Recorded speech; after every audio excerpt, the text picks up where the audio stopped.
कप्तान जी, लोगों ने राजनीति को धंधा बना दिया। इसमें कुछ ऐसी इस टाइप के लोग आ गए जो ब्लैकमेल टाइप के लोग भी हैं। और मैं कहती हूँ पहले वोट किसी न किसी लालच में बेच देते हैं, शराब में बेच देते हैं, किसी न किसी लालच, फिर वही लोग उन्हीं लोगों पर आरोप करते हैं। 5 साल में शहर को लूटने वाले कुछ लोग दोबारा से भर के फिर मैदान में आने जा रहे हैं। और उनका मकसद देखिए कि जैसे जैसे पीछे 5 साल में उन्होंने जो खेल किया, तो वो कहते हैं ना कि मुर्दे का कफन भी उतार लिया, ये तो उस टाइप के लोग। पत्रकार कभी फर्जी होता है नहीं, पत्रकारी खबर बल्कि फर्जी होता है। बात करना चाहेंगे, जब हमने वहाँ के लोगों से बातचीत की तो 2010 में वाल्मीकि बस्ती में उनकी चौपाल बनी, मैंने उस टाइम उसमें 5 लाख रुपए लगा। सबसे पहले शहीदों में हाई मास्ट टावर लाइट लगाने का काम मेरे कार्यकाल में शुरू हुआ। हमने रामसर पार्क का निर्माण, रामला ग्राउंड जो आज के दिन सबसे अच्छा ग्राउंड बनाया जाता है, जहाँ पे 26 जनवरी 15 अगस्त को बनाया जाता है, उस ग्राउंड का निर्माण भी मेरे कार्यकाल में हुआ। उसमें रामला ग्राउंड में लाइट लगवाई, पार्क में लगवाई, नागेश्वर में लगवाई, एक चौक पे लगवाई। बात ये कि एक लाइट पहले लगी हुई है, उसको 500 रुपये लगा के ठीक करने गए, बराबर में 2 लाख की लाइट अलग लगा। उन्होंने तो पैसे को डिवाइडर ही, तो पैसे को ही डिवाइड कर दिया। नमस्कार, मैं हूँ अनु शर्मा, स्वास्थ्य न्यूज से। नमस्कार, मैं हूँ RS न्यूज से कप्तान सिंह। इस वक्त हम मौजूद हैं जो हमारे शहर की जानी मानी हस्ती है राकेश जैन जी, उनके निवास स्थान पर हम मौजूद हैं। हम आपको बता दें कि राजनीति काल जब चेयरमैन पद बने थे 1971-69 में, उस वक्त से सबसे पहले जो चेयरमैन पद बने थे, चेयरमैन बने थे सफीदों के पहली बार इनमें राकेश जैन जी के जो पिताजी थे, उनसे ही राजनीतिक कार्यकाल उनके परिवार से ही शुरू हुआ है। और अब आपको बता दें कि भावी चेयरमैन पद के उम्मीदवार भी हैं और पहले भी ये 5 साल चेयरमैन पद पर रह चुके हैं। आइए जानते हैं इनके समय काल से कुछ खट्टे, कुछ मीठे और कुछ कड़वे सवालों के साथ हम राकेश जैन जी से जुड़ चुके हैं और हम इनसे पुराने और आने वाले समय के बारे में कुछ सवाल करते हैं। हमें ये बताइए, आपका जो राजनीतिक काल है, जो अपना पारिवारिक है, जो आपके पूर्वज है, तो कहाँ से ये चला सर? मेरे पिताजी ने सन 1969 में इलेक्शन लड़ा नगर पालिका से, और वो पहले चेयरमैन बने थे। हरियाणा के गठन के बाद पहला इलेक्शन 1969 में हुआ था जी। उसके बाद 1969 के बाद वो 3 साल तक रहे। उसके बाद नगर पालिका का इलेक्शन 87 में हुआ, 87 में। 87 के बाद 91 में मैंने पहला इलेक्शन लड़ा था कप्तान जी। सर, आपसे सवाल कि जो कहते हैं कि सत्ता में आने के बाद ही समाज सेवा हो सकती है, उससे पहले नहीं, उसका क्या जवाब देना चाहेंगे सर आप? एक अकेला आदमी समाज सेवा कर सकता है, इसमें कोई दुराई नहीं। अगर उसके साथ ग्रुप जुड़ जाए तो वो समाज सेवा का दायरा बढ़ जाता है। इसी प्रकार अगर आदमी राजनीति में जुड़ जाए, उसको फिर प्रशासन का और सरकार का सहयोग मिलता है, तो अपने समाज सेवा के दायरे को बढ़ा सकता है। लेकिन सर, आपने बिना किसी सत्ता के भी तो अनेक ऐसे कार्य किए हैं जिसमें आपके पास सत्ता नहीं थी, लेकिन फिर भी आपने बहुत सारे ऐसे कार्य किए हैं जिसमें आप सत्ता में नहीं थे, लेकिन आपने फिर भी ऐसी समाज सेवा की है। उसका वजह है हमारा संगठन में जो समाज सेवा के जो जिन और लोगों की रुचि थी, वो मेरे साथ जुड़े और मैंने उनको अपने साथ जोड़ा, और उससे हमारा संगठन बढ़ता चला गया। और हमने उस दम पे बगैर सत्ता के भी काम किए, पर कहीं ना कहीं उसमें भी सत्ता का फायदा मिला। जैसे हमने यहाँ पे सरला कॉलेज का निर्माण कराया, तो उसमें सरकार के सहयोग से करवाया, क्योंकि हरियाणा में उस टाइम पहला सब डिवीजन समिति था कि जहाँ पे 2 कॉलेज थे, एक कोवैड कॉलेज था और एक अलग से लड़कियों कॉलेज था। पूरे हरियाणा में सबसे पहले सभी 2 का नंबर था। सर, आपके कार्यकाल की बात करें तो आपके कार्यकाल के अंदर जो है क्या क्या काम आपने जो कराए, जो कि लोग आज भी याद करते हैं? मैं अगर अपनी नगर पालिका चेयरमैनशिप की बात करूं तो 2005 से 2010 में नगर पालिका का चेयरमैन था। उस टाइम सफीदों में सबसे पहले हमने यहाँ पे पार्क की कमी थी, हमने रामसर पार्क का निर्माण कराया। और यहाँ पे रामला ग्राउंड जो आज के दिन सबसे अच्छा ग्राउंड माना जाता है, जहाँ पे 26 जनवरी 15 अगस्त भी बनाए जाते हैं, उस ग्राउंड का निर्माण भी मेरे कार्यकाल में हुआ। उससे पहले वहाँ पे गंदगी हुआ करती। इसके अलावा यहाँ पे खिलाड़ियों को खेलने के लिए कोई स्टेडियम नहीं था। मैंने सरकार से, प्रशासन से सहयोग करके, उनसे अपील करके ये सफीदों में जन्मेजय स्टेडियम का निर्माण कार्य करवाया। और इतना ही नहीं, उस नाले पे जो आज उसके सामने नाला है महाराजा जन्मेजय स्टेडियम के सामने, वो नाला सफीदों के लिए अभिशाप था। कई बार उसमें लोग भी गिर जाते थे, कई बार व्हीकल भी गिरते थे। उस नाले को बंद कराने से वहाँ पे मार्केट बनी, और आज सफीदों की सबसे महंगी और सबसे अच्छी कामयाब मार्केट महाराजा जन्मेजय स्टेडियम की कही जाती है। सर, रामसर पार्क की बात करें, रामसर पार्क आपके समयकालीन बना था, एक बेहद ही उम्दा एक गिफ्ट था सफीदों वासियों को, बेहद सुंदर फुहारे, पार्क, सब कुछ था। और हम जहाँ तक जानते हैं कि रामसर पार्क का कुछ बिगड़ा भी नहीं था, तो उसे किस वजह से तोड़ा गया सर? रामसर पार्क जिस टाइम हमने बनवाया, आपको मैं बताता हूँ, सफीदों में डिस्ट्रिक्ट जींद में सफीदों ऐसा स्टेशन था जहाँ पे बोटिंग की व्यवस्था भी थी, और उसमें 1000 नोजल का हमने फुहारा लगाया था, और सब कुछ ठीक चल रहा था। इन लोगों ने जैसे जैसे टाइम बदला 2005 के बाद, जो भी लोग आए उन्होंने उधर ध्यान देना बंद कर दिया। और आप समझो ना, अगर पौधा है, किसी ने हमने पौधा लगाया, अगर हम उसको पानी देना बंद कर दें तो सूख जाएगा, कब तक चलेगा। तो ऐसा इन्होंने इसके साथ किया, ध्यान देना छोड़ दिया। उसके बाद पैसा नाप से ना पाया, प्लानिंग कोई थी नहीं, इन्होंने तालाब को भी सुखा दिया, उसमें हजारों की लाखों की संख्या में मछलियां मरी हैं। मेरे को समझ नहीं आता कि इतना पाप करके उनको फायदा क्या हुआ। उसके अलावा वहाँ पे बोटिंग की व्यवस्था थी, बोटिंग खत्म हो गई, फुहारे को उन्होंने बिल्कुल नेस्तनाबूद कर दिया। तो मेरे को समझ नहीं आता कि इनके दिमाग में चल क्या रहा था। जी सर, यदि मैं लाइट की बात करूं तो टावर लाइट पहले से ही मौजूद थी आपके कार्यकाल के टाइम में, और जो नई जो शहरी सरकार आई उन्होंने जो है वहाँ पे नए नए टावर जो वहाँ पे लगाए गए, अनाप शनाप जो है खर्चा किया गया, इसके बारे में क्या कहेंगे? सबसे पहले सफीदों में हाई मास्ट टावर लाइट लगाने का काम मेरे कार्यकाल में शुरू हुआ था जी। और मेरे दिमाग में आइडिया आया था, मैं एक बार दिल्ली गया था एयरपोर्ट पे, 2006 की बात है। तो वहाँ पे मैंने देखा एयरपोर्ट पे कि ऐसी ऐसी लाइट भी होती है बड़ी। हमने रामला ग्राउंड में लाइट लगवाई, पार्क में लगवाई, नागसदर पे लगवाई, एक चौक पे लगवाई। उसके बाद भी इन्होंने उसके ऊपर ध्यान देना बंद कर दिया। और शर्म की बात यह है कि एक लाइट पहले लगी हुई है, उसको 500 रुपये लगा के ठीक करने के बजाय बराबर उन्होंने 2 लाख की लाइट अलग लगा दी। अब ये पैसा तो जनता का ही था, नुकसान तो हमारा ही हुआ जी। सर, पत्रकारिता की एक बात पे आपके ऊपर एक बात आती है कि लोगों को अभी तक नहीं पता, शायद सफेदों की जनता को नहीं पता है पत्रकारिता की बात। सर, आपको कितना समय हो गया पत्रकारिता में आए हुए? पत्रकारिता भी एक समाज सेवा का माध्यम है और मैं इसके माध्यम से मैंने लोगों की सेवा की है। मैं सबसे पहले मैंने जनसत्ता पेपर ज्वाइन किया था, ये 91 के आस 91 की बात, 91 में जनसत्ता में हुआ था। उससे पहले मैंने जगत क्रांति में भी काम किया। उसके बाद मैंने पंजाब के मैंने कुरुक्षेत्र यूनिवर्सिटी डिप्लोमा भी किया है पत्रकारिता। जी जी, बिल्कुल बिल्कुल। कुछ व्यक्ति हैं जो भावी उम्मीदवार हैं, वो कहते हैं कि राकेश जैन जो है फर्जी पत्रकार है, इसके बारे में क्या कुछ कहेंगे?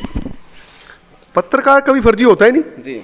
पत्रकार की खबर बल्कि फर्जी हो सकती है, पर पत्रकार तो कोई फर्जी नहीं होता। या तो उन्हें पूरी तरह से मालूम नहीं है, और मेरे पास तो पत्रकारिता का डिप्लोमा भी है कुरुक्षेत्र यूनिवर्सिटी से जी। और इस बारे में दिखाने बताने की जरूरत क्या है? आप अच्छा लिखोगे, आप अच्छे पत्रकार कहलाओगे, आप फर्जी लगाओगे, फर्जी पत्रकार कहलाओगे। सर, आप कोरोना वैक्सीन लगाते हैं, 11वां कैंप लगभग आप लगा चुके हैं और हमें जहाँ तक जानकारी मिली है जो 10 जनवरी तक की भी आपने प्रोग्राम पूरे कोरोना वैक्सीन के तैयार हैं आपके। कहाँ से सर ये प्रेरणा मिल रही है कि लोगों को इस महामारी से बचाएं? समाज सेवा में मैं शुरू से लगा हूँ। मैं पहली बार जब कोरोना यहाँ पे आया था तो हमने, आपकी जानकारी बता दूँ, हमने खानसर पे हंसराज तीर्थ पे 12-13 हज़ार लोगों को खाना खिलाया था। आप प्रशासन से जाके इस बारे में पता कीजिए। सबसे शुरू में हमने ही वहाँ पे खाने का शुरू किया था और सबसे लास्ट में हमने बंद किया था। हॉस्पिटल में पेशेंटों को हमने खाना दिया, बॉयज़ स्कूल में कुछ बाहर के माइग्रेंट ठहरे हुए थे उनको हमने खाना दिया, सूखा राशन भी दिया। और ये तो समाज सेवा की प्रेरणा तो दिल से आती है। हर कोई, आप भी करते हो अपने लेवल की, तो हर आदमी अपने सामर्थ्य के हिसाब से करता है। बिल्कुल सर। सर, कुछ भावी उम्मीदवार ऐसे हैं जो पिछली शहरी सरकार थी उसमें वो पार्षद रह चुके हैं और आज वो कहते हैं लोगों के सामने भी हमें जो है मौका दिया जाए, हम भी जो अब सेवादार बनना चाहते हैं। जब वो पहले की मौजूद थे उस सरकार के अंदर पार्षद थे, जब तो उन्होंने ये गलत कार्य हो रहे थे, जब तो आवाज़ उठाई, उनके बारे में क्या कहेंगे? कप्तान जी, लोगों ने राजनीति को धंधा बना दिया। इसमें कुछ ऐसी इस टाइप के लोग आ गए जो ब्लैकमेल टाइप के लोग भी हैं और ना समझ लोग भी हैं, जिन्होंने शहर के पर सरकार के पैसे को अपना पैसा ना समझ के गलत ढंग से उसको पैसे को अपने मतलब इधर उधर खराब कर दिया और ये नुकसान हमारे शहर का हुआ। पर विडम्बना ये थी कि पिछले 5 साल में मतलब पत्रकारों ने, या मैं आपको दोस्त दे रहा, मैं बात कर रहा हूँ आम रूटीन की, पत्रकारों ने उस बात को कभी उजागर नहीं किया भाई ये हो क्या रहा। ये पार्क जो बंद हुआ एक दिन में तो हुआ नहीं, लोगों ने उस टाइम ध्यान नहीं दिया और उसी वजह से वो फायदा उठाते चले गए। और ये आज शहर की व्यवस्था है, दशा ये होगी कि 5 साल में जो विकास होना शहर 10 साल पीछे चला गया। सर, मैं आपकी बात रोकूंगा। ऐसा था जब उन्होंने उस पार्क को उजाड़ा यानी तोड़ा तो वो लोग ये कह रहे थे कि इसका जो है सौंदर्यीकरण किया जाएगा, इसलिए पत्रकारों ने जो है आवाज़ नहीं उठाई। उन्होंने इंतजार किया अभी देखते हैं कैसा सौंदर्यीकरण होगा, लेकिन देखने में आया कि वो सौंदर्यीकरण के बजाय जो उसको बर्बाद कर दिया। इस बात का जवाब तो उनसे लीजिए कि भाई आपने इतना पैसा लगाया सौंदर्यीकरण कैसा करा। अगर यही सौंदर्यीकरण है तो मैं तो ऐसा सौंदर्यीकरण नहीं करना चाहूँगा। जी सर, एक कड़ा सवाल, हम आपसे वाल्मीकि बस्ती की बात करना चाहेंगे।